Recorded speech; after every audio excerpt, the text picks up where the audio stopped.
wabarakatuh. Alhamdulillahirabbil alamin.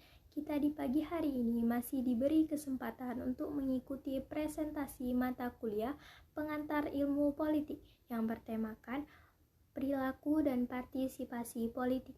Pada kesempatan pagi hari ini, saya mewakili dari kelompok 4 untuk membuka presentasi.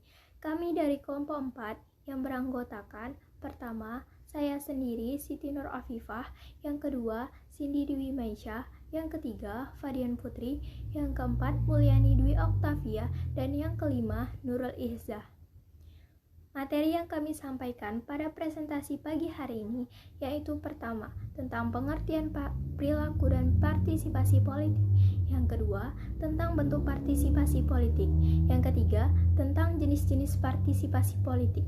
Yang keempat, tentang beberapa jenis kelompok, dan materi yang kelima, tentang fungsi partisipasi politik. Materi yang pertama dibacakan oleh Cindy Dwi Maisha. Kepada Cindy Dwi Maisha, dipersilahkan. Saya akan membacakan materi tentang pengertian perilaku dan partisipasi politik. Pengertian perilaku politik dapat dilihat dari Kamus Besar Bahasa Indonesia yang mendefinisikan perilaku sebagai tanggapan atau reaksi individu terhadap rangsangan atau lingkungan.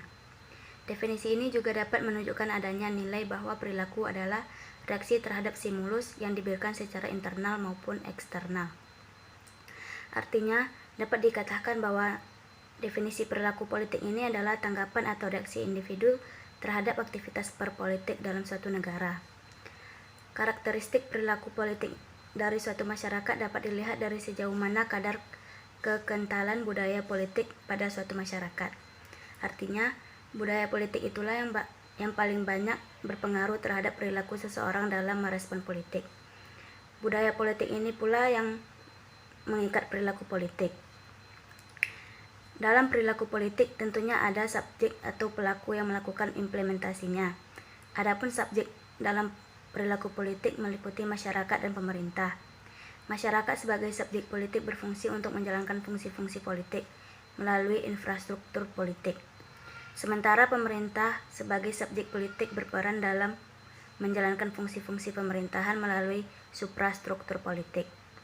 Pengertian partisipasi sendiri dapat dilihat dari sisi etimologi, yang berasal dari bahasa Latin pars, yang artinya bagian, dan cepere, yang artinya mengambil. Sedangkan menurut istilah partisipasi politik sendiri adalah aktivitas warga yang mempengaruhi politik.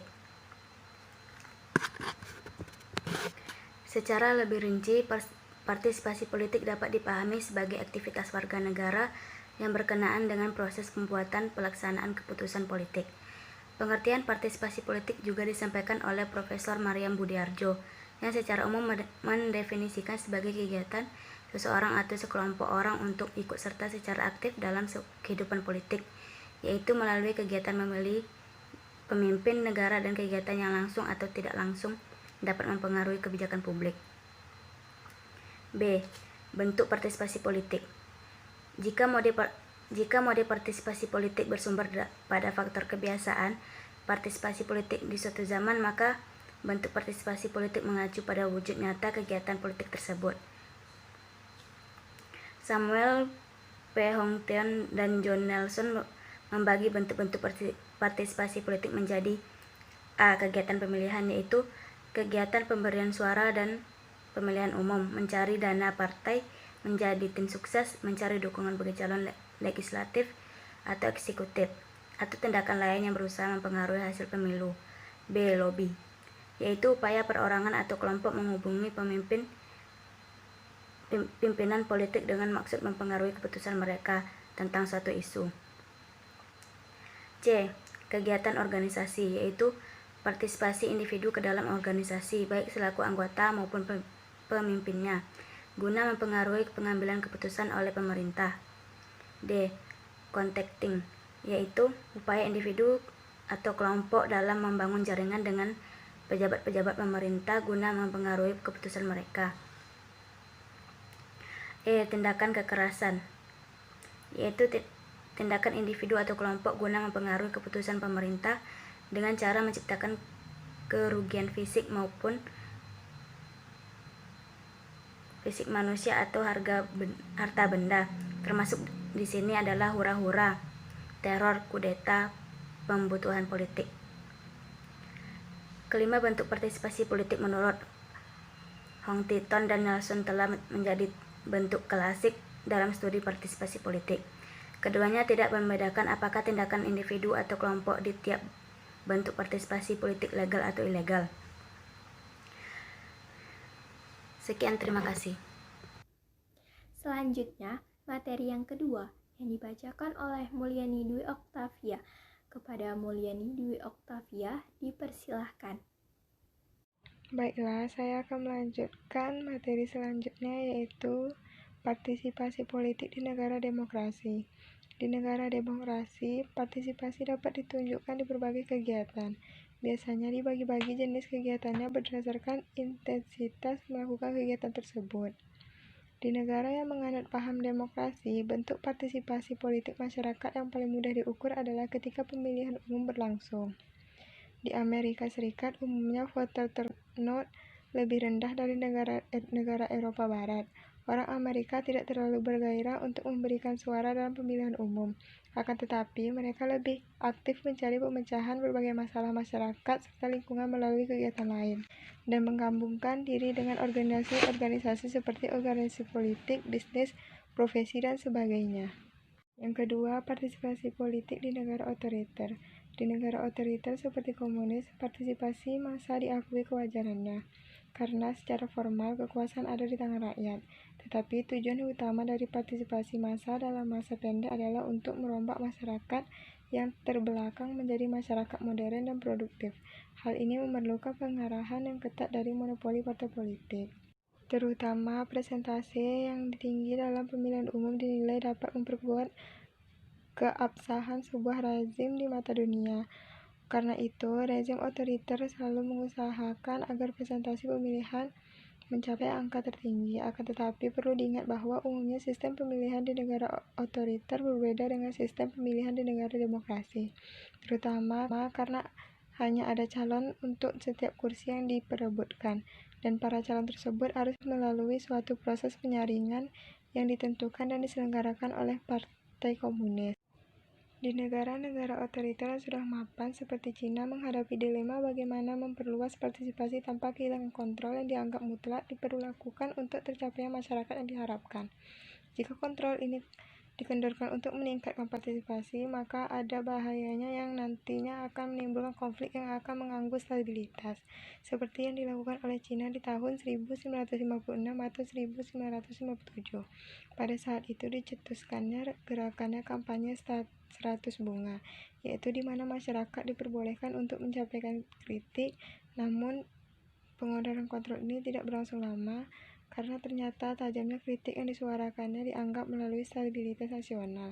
Sesudah terjadinya tragedi Tiananmen Square pada tahun 1989, itu ratusan mahasiswa kehilangan nyawanya dalam bentrokan dengan aparat, dan akhirnya pemerintah memperketat kontrol kembali. Selanjutnya, materi yang ketiga dibacakan oleh Nurul Ihza. Kepada Nurul Ihza, dipersilahkan.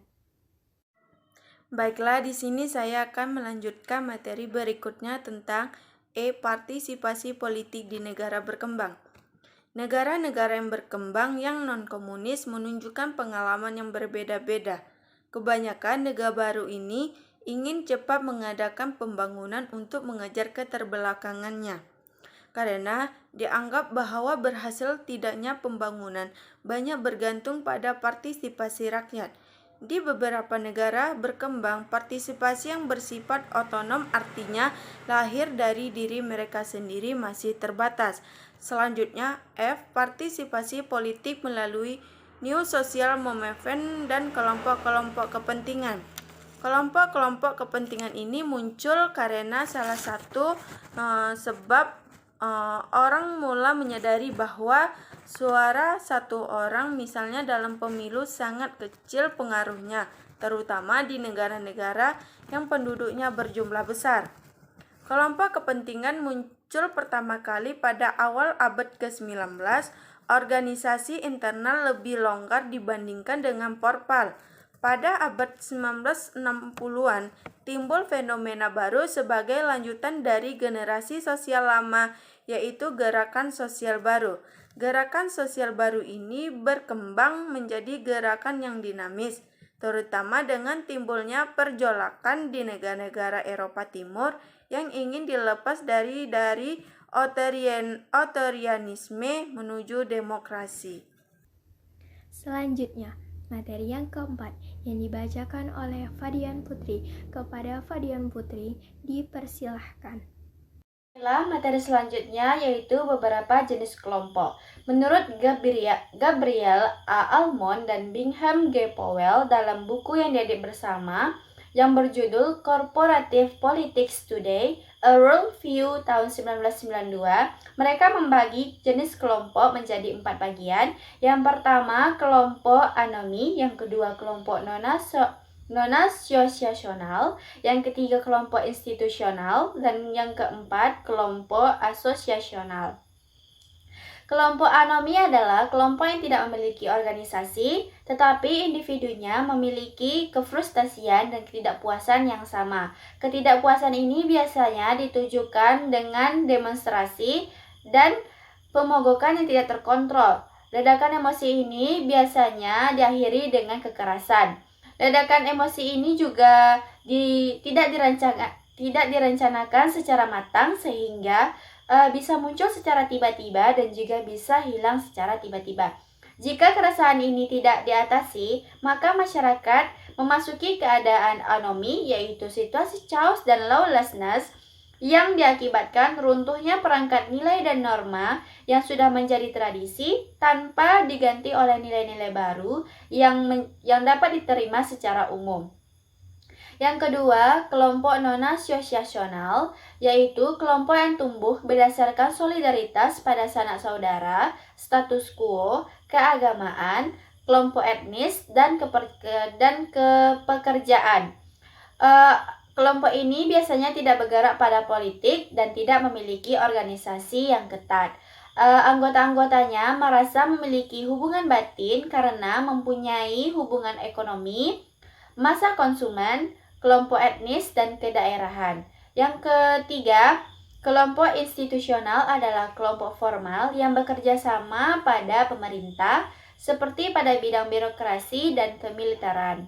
Yang keempat, kelompok asosiasional, yaitu kelompok yang mengandung tujuan eksplisit, mempunyai organisasi yang baik dengan staf yang bekerja penuh waktu. Hal ini menjadikan kelompok ini sebagai kelompok yang efektif daripada kelompok-kelompok lain dalam mencapai tujuan mereka. Materi selanjutnya yaitu Lembaga Swadaya Masyarakat atau LSM di Indonesia.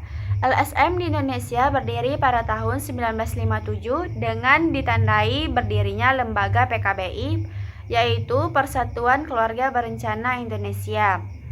Menurut analisa dari Hope dan Timmel tahun 1999, disertai dengan pemikiran Eldridge dan Kotari dan juga analisis ideologi utama dunia oleh Baradat, Royam Tapati Masang mengemukakan bahwa LSM menganut 5 paradigma di Indonesia. Yang pertama, kesejahteraan, yang kedua modernisasi, yang ketiga reformasi, yang keempat liberal, dan yang kelima transformasi. LSM penganut paradigma yang pertama, yaitu kesejahteraan, melihat bahwa sebab-sebab kemiskinan dan keterbelakangan masyarakat adalah kekuatan yang berada di luar kendali manusia, seperti nasib atau takdir dan bencana alam. Dengan berdasarkan pemikiran ini, tujuan LSM penganut paradigma kesejahteraan, mereka menolong mengurangi penderitaan masyarakat, seperti memberikan sedekah, santunan, dan juga menderma. LSM kelompok ini cenderung toleran, bahkan mempertahankan status quo, dan selalu membantu pemerintah menghindari konflik dan pandangan politik yang konservatif. Kelompok yang kedua yaitu LSM penganut paradigma modernisasi. LSM ini memandang bahwa keterbelakangan termasuk kemiskinan disebabkan oleh rendahnya pendidikan, penghasilan, keterampilan, dan juga kesehatan khususnya gizi. Karena itu, segala kegiatannya ditujukan untuk memperbanyak sarana prasarana seperti membangun sekolah dan klinik-klinik kesehatan atau meningkatkan pendapatan dengan menyediakan modal.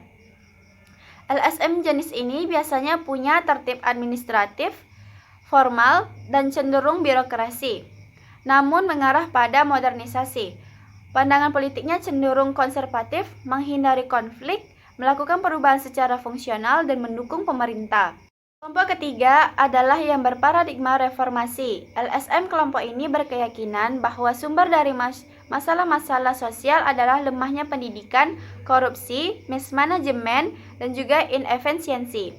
Karena ini mereka memilih aktivitas berupa memperbanyak tenaga profesional, memperbaikan perundang-undangan, pemberlakuan sanksi yang berat terhadap pelanggaran hukum. Pandangan LSM kelompok ini terhadap perubahan sosial masih menganut pendekatan fungsional dan cenderung menghindari konflik. Pandangan politiknya yang liberal mengarah ke reformasi yang bertujuan menata kembali dan merampingkan pemerintah. Jenis LSM keempat adalah kelompok LSM berparadigma liberal atau pembebasan. LSM ini berpandangan bahwa penyebab segala keterbelakangan, termasuk kemiskinan, adalah penindasan, pengisapan atau eksploitasi dan pembodohan rakyat. Karena ini mereka menentang semua bentuk penindasan. Bentuk kegiatan yang dilakukan biasanya berupa pendidikan politik populer, pencetakan kader gerakan, mobilisasi aksi, atau kampanye pembentukan opini publik. Gaya kerjanya biasanya populis, militan, kerja tim, dan berdisiplin ketat. LSM kategori ini lebih menginginkan perubahan yang bersifat struktural dan menghargai serta mengelola konflik. Pandangan politiknya radikal, liberal, menuntut otonomi mutlak dalam masyarakat, ingin mengurangi atau menghapuskan struktur pemerintah atau negara, atau paling tidak menggantikan pemerintah. Kelima adalah LSM pemeluk paradigma transformasi. LSM kelompok ini menganggap bahwa sumber keterbelakangan dan kemiskinan adalah ketidakadilan tatanan sosial, ekonomi, dan politik. Karena itu, mereka sangat berkeinginan menciptakan tatanan baru yang lebih adil.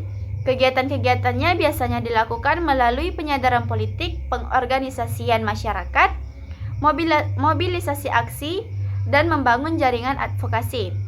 Struktur organisasi dan gaya kerjanya biasanya mirip dengan LSM yang keempat. Penganut paradigma liberasi, yaitu populis, militan, kerja tim, dan berdisiplin tinggi.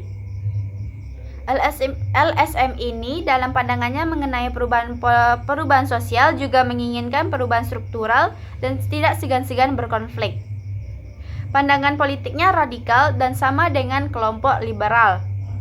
LSM jenis ini sangat yakin bahwa rakyat punya kemampuan untuk melakukan perubahan. Menurut IDEA tahun 2000, walaupun LSM banyak memiliki bantuan pada pemerintah, namun juga masih memiliki persoalan masalah seperti memperbaiki dukungan dan akuntabilitas keuangan, memperbaiki kecakapan manajemen dan organisasi, meningkatkan kecakapan advokasi, dan juga meningkatkan kecukupan geografis kegiatannya. Selanjutnya, materi yang kelima yang dibacakan oleh saya sendiri, Siti Nur Afifah. Saya akan melanjutkan materi, yaitu fungsi dari partisipasi politik. Sebagai suatu tindakan atau aktivitas, baik secara individual maupun kelompok, partisipasi politik memiliki beberapa fungsi.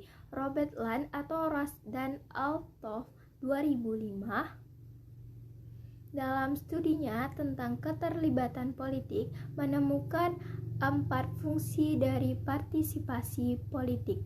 1. Sebagai sarana untuk mengejar kebutuhan ekonomi, dan kedua, sebagai sarana untuk memuaskan suatu kebutuhan bagi penyesuaian sosial. Ketiga, sarana untuk mengejar nilai-nilai khusus. Dan yang keempat, sebagai sarana untuk memenuhi kebutuhan alam bawah sadar dan kebutuhan psikologis tertentu. Terima kasih.